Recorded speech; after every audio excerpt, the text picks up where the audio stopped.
Hindi kumbinsido si Philippine Coast Guard Commodore J. Tariela na kakayanin ni VP Sara Duterte na maging Pangulo ng bansa, lalo na sa pagdating ng usapin ng karapatan ng Pilipinas sa West Philippine Sea.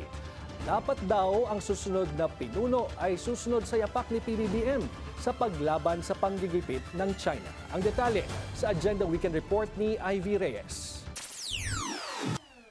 Ang Pangulo ng 2028 is not somebody who's going to set aside our fight in the West Philippine Sea at sasabihin uling walang kinalaman sa sikmura ng Pilipino ito at magkakagera at mangangakong magje-jet ski. No?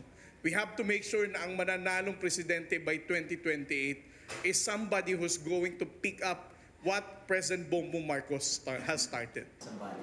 Sa usapin ng West Philippine Sea, tameme kung ilarawan ni Philippine Coast Guard Commodore J. Tariela si Vice President Sara Duterte at ang ama nitong si FPRRD, huwag umanong tularan ang hindi pagtugon sa incursions ng Chinese Coast Guard.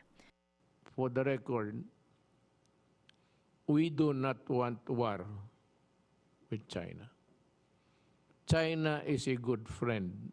Sa nakaraang administrasyon, downplayed at limited umano ang reported aggression sa West Philippine Sea. From 2016 to 2022, 3 insidente lamang ang naisa publiko nung nakaraang administrasyon. The first one, of course, was the FB Jimber incident. No? At hindi gobyerno ang nagsapubliko nito.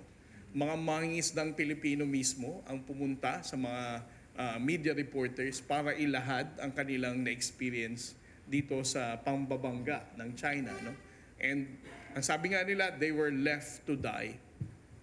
When that news reached to Malacanang, it was downplayed by the government.